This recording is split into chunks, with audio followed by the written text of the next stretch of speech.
Hi friends, എല്ലാ കൂട്ടുകാർക്കും പുതിയൊരു റിവ്യൂയിലേക്ക് സ്വാഗതം. അങ്ങനെ രാധികാമ്മ ഗീതുവിനോട് പറയുന്നുണ്ട്, നിനക്ക് നല്ല അസൂയയാണ്. നിന്നെ പറയാണ്, അസൂയോ എനിക്കോ എന്ന് ഗീതു ചോദിക്കുമ്പോൾ, അതെ, നിൻ്റെ ഭർത്താവായിട്ടുള്ള കണ്ണനുണ്ടല്ലോ, അതായത് ഗോവിന്ദ്, അവൻ നിന്നെക്കാളും കൂടുതൽ പ്രാധാന്യം എനിക്ക് തരുന്നു. എൻ്റെ അസൂയ, നിന്നെക്കാളും സ്നേഹവും അതുപോലെ തന്നെ കാര്യങ്ങളുടെ ഇതൊക്കെ എന്നെയാണ് അവനെ ഏൽപ്പിക്കുന്നത്.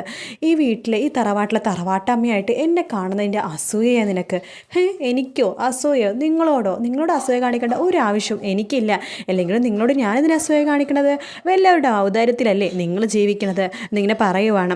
ശരിക്കും പറഞ്ഞാൽ നിങ്ങളോട് എനിക്ക് പാവമാണ് തോന്നുന്നത്.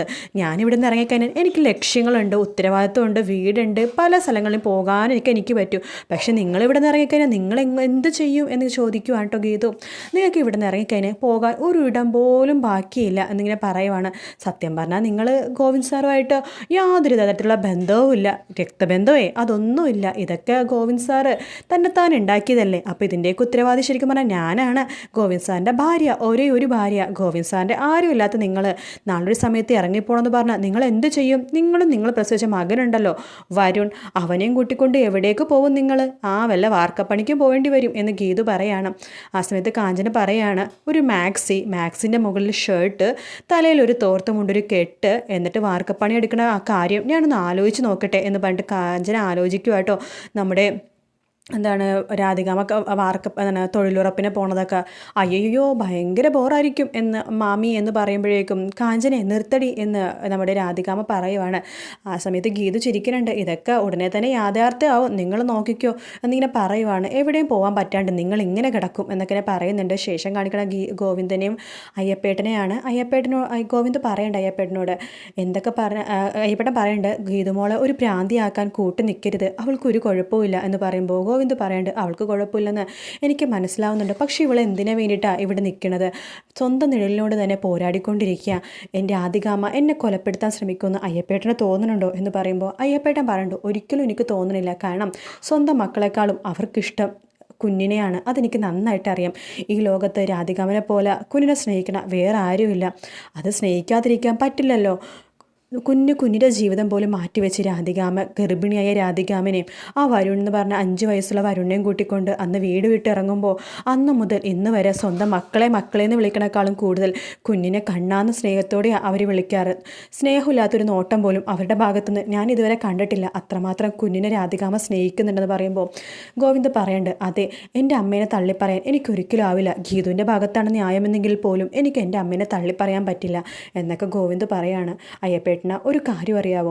ഗീതുവിനോട് ഞാൻ പറയുന്നുണ്ടല്ലോ, കിഷോറിനെ രക്ഷിക്കാൻ വേണ്ടിയിട്ടാണ് അവൾ രഘുരാം IT സൊല്യൂഷൻ മേടിച്ചെന്നൊക്കെ ഞാൻ പറയുന്നുണ്ടല്ലോ, അതൊക്കെ വെറുതെയാണ്. ശരിക്കും കിഷോറിനെ രക്ഷിക്കാനൊന്നുമല്ല, കിഷോറിനെ ശിക്ഷിക്കാൻ വേണ്ടിയിട്ടാണ് അവൾ IT സൊല്യൂഷൻ മേടിച്ചെന്ന് എനിക്കറിയാം. ഞാൻ ശരിക്കും പറഞ്ഞാൽ രഘുരാം സാറിന് ഉദ്ദേശിച്ചിട്ടോ അല്ല, മഹേഷിനെ വിചാരിച്ചിട്ടൊന്നും അല്ല രഘുരാം അങ്കിളുടെ IT കമ്പനി മേടിക്കാമെന്ന് വെച്ചത്. ഗീതുവിനെ വിചാരിച്ച് മാത്രമാണ്, അവൾക്ക് കിഷോറിന് മുമ്പ് ജയിച്ച് കാണിക്കാൻ വേണ്ടിയിട്ട് എന്നിങ്ങനെ പറയുവാണ്. അവൾ കിഷോറിന് മുമ്പിൽ ജയിക്കണം. അവളുടെ മനസ്സ് എനിക്ക് നന്നായിട്ട് അറിയാം.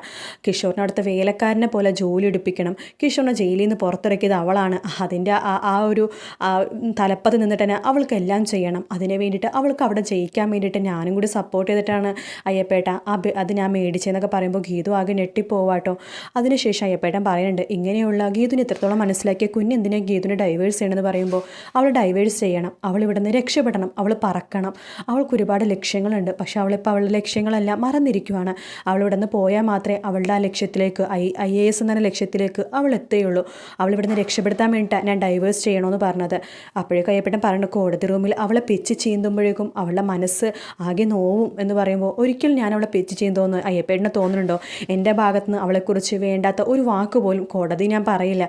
അവളുടെ മുമ്പിൽ പലതും പറയുമെന്നുണ്ടെങ്കിലും അവൾ ഒരിക്കലും തോൽക്കണമെന്ന് ഞാൻ വിചാരിച്ചിട്ടേ ഇല്ല. അവളെ തോൽക്കാൻ ഞാൻ സമ്മതിക്കേയില്ല എന്നിങ്ങനെ പറയുവാണ്. എല്ലായിടത്തും അവൾ വിജയിച്ച് കാണണം, പക്ഷേ അതിനാദ്യം അവൾ ഇവിടെ നിന്ന് പോകണം, അതിനുവേണ്ടി ഡൈവേഴ്സ് ചെയ്തേ പറ്റൂ എന്ന് ഗോവിന്ദ് പറയുവാണ്. ഇതെല്ലാം കേട്ടുകൊണ്ട് ഗീതുക്ക് ആകെ വിഷമമാട്ടോ. ഗീതു അവിടെ നിന്ന് കണ്ണു തുടച്ചുകൊണ്ട് വേഗം റൂമിലേക്ക് പോവാണ്. അയ്യപ്പേട്ടനും അതുപോലെ തന്നെ നമ്മുടെ ഗോവിന്ദും സംസാരിച്ചുകൊണ്ടിരിക്കുന്നുണ്ട്. ഗീതുക്കാണെങ്കിൽ എന്ത് ചെയ്യണമെന്ന് അറിയില്ല. വേഗം റൂമിൽ വന്ന് വാതിൽ കുറ്റിയിട്ട് പൊട്ടിക്കരയുവാട്ടോ ഗീതു. ഈശ്വര, എന്നെ ഇത്രത്തോളം മനസ്സിലാക്കിയ ഈ മനുഷ്യനെയാണ് ഞാൻ കുറ്റപ്പെടുത്തിയത്. എൻ്റെ ഭഗവാനെ, ഇത്ര നല്ലൊരു മനുഷ്യനെ ഞാൻ എങ്ങനെ എൻ്റെ അമ്മയും അച്ഛനും പോലും എന്നെ മനസ്സിലാക്കിയിട്ടില്ല. ഇത്രത്തോളം എന്നെ മനസ്സിലാക്കണം വേറെ ആരുമില്ല, എനിക്കിത് മാത്രം മതി എന്ന് പറഞ്ഞിട്ട് ഗീതു കരയുവാട്ടോ. ആ സമയത്ത് അവർണിക വിളിക്കുന്നുണ്ട്. അവർണിക പറ എന്ന് ഗീതു പറയുമ്പോൾ ഒരു സന്തോഷ വാർത്തയുണ്ട് ഗീതു. എന്താ അവർണിക എന്ന് പറയുമ്പോൾ അതേ കിച്ചു ജയിലിൽ നിന്ന് പുറത്തിറങ്ങി. എന്നിട്ട് അവർണിക പറഞ്ഞോ ബാക്കി കാര്യങ്ങളൊക്കെ പറഞ്ഞു, എല്ലാം പറഞ്ഞു. ഈ ഗോവിന്ദ് സാറിനെ കാണാൻ പോലും കൂട്ടാക്കാത്ത കക്ഷിയ അവർണികയുടെ ഭർത്താവായ കിച്ചു. എന്നിട്ട് അദ്ദേഹത്തിൻ്റെ പണം കൊണ്ട് തന്നെയാണ് കിച്ചുവിനെ പുറത്തിറക്കിയെന്ന് പറഞ്ഞില്ലേ? പറഞ്ഞു എന്ന് പറയുമ്പോൾ എന്നിട്ട് എന്തു പറഞ്ഞു? അവനെ കുറച്ചൊരു നാണക്കേട് പോലെ ഇത്ര നാൾ ഒരു കമ്പനിയുടെ ഹെഡായിട്ട് നിന്നിട്ട് പെട്ടെന്ന് ജോലിക്കാരനാവണമെന്നൊക്കെ പറഞ്ഞപ്പോൾ അവൻ സമ്മതിക്കുന്നില്ല. സമ്മതിച്ചില്ലെങ്കിൽ ശരിയാവില്ല അവർണികനെ വിശ്വസിച്ചിട്ട് ഞാൻ ഈ ഡീല് നടത്താൻ തന്നെ തയ്യാറായെന്ന് പറയുമ്പോൾ എനിക്കറിയാൻ ഗീതു, ഞാൻ അവനെ എങ്ങനെയെങ്കിലൊക്കെ കമ്പനിയിലെ ജോലിക്കാരനായിട്ട് അവിടെ കൊണ്ടുവരും. നിങ്ങളുടെ കമ്പനിയിലെ നല്ലൊരു സോഫ്റ്റ്വെയർ ഡെവലപ്പർ തന്നെയായിരിക്കും അവൻ എന്നൊക്കെ പറയാണ്. എന്തായാലും അവനെയും കൊണ്ട് എത്രയും പെട്ടെന്ന് തന്നെ കമ്പനിയിലേക്ക് വരണം. എനിക്ക് അവരുടെ കിച്ചുവിനെ ഒന്ന് നേരിട്ട് കാണണം. ശരി ഗീതു, ഞാൻ എന്തായാലും കൊണ്ടുവരാം. ഗീതു എനിക്ക് ചെയ്ത ഉപകാരങ്ങൾ ഞാൻ ഒരിക്കലും മറക്കില്ല കേട്ടോ, ഒരുപാട് നന്ദിയുണ്ട് എന്നൊക്കെ പറയുവാണ്. അതിനുശേഷം ഫോം വെക്കുവാണ്. ഗീതു മനസ്സിൽ വിചാരിക്കുകയാണ്, കിഷോറെ നീ വാടാ, നിന്നെ ഞാൻ വെച്ചിട്ടുണ്ട്, എൻ്റെ കാൽക്കിഴി നിർത്തോടെ നിന്നെ ഞാൻ എന്നൊക്കെ ഗീതു മനസ്സിൽ വിചാരിക്കുകയാണ്. കിഷോറാണെങ്കിൽ എന്ത് ചെയ്യണമെന്ന് അറിയാണ്ട് അങ്ങോട്ടും ഇങ്ങോട്ടും നടക്കുകയാണ്. ശ്രീജയും അമ്മയും വരുന്നുണ്ട്. എടാ കിഷോറെ, ഞങ്ങൾ ഇവിടുന്ന് പോകുക. എന്താ അമ്മേ, ഇവിടെ വേലക്കാരത്തിനെ കൊണ്ട് ഞങ്ങളെ പണിയെടുപ്പിക്കുവാടാ. നീ ചെയ്ത ഓരോരോ കാര്യങ്ങൾക്ക് ഞങ്ങൾ അത്രമാത്രം ശിക്ഷിക്കുന്നുണ്ട് അവർണിക. നമുക്ക് നാട്ടിലേക്ക് പോവാടാ. നിൻ്റെ ഈ സ്വഭാവമൊക്കെ വീട്, അവൾ പറഞ്ഞ പോലെ ചെയ്യുമെന്ന് പറയുമ്പോൾ എന്താ അമ്മി പറഞ്ഞത്?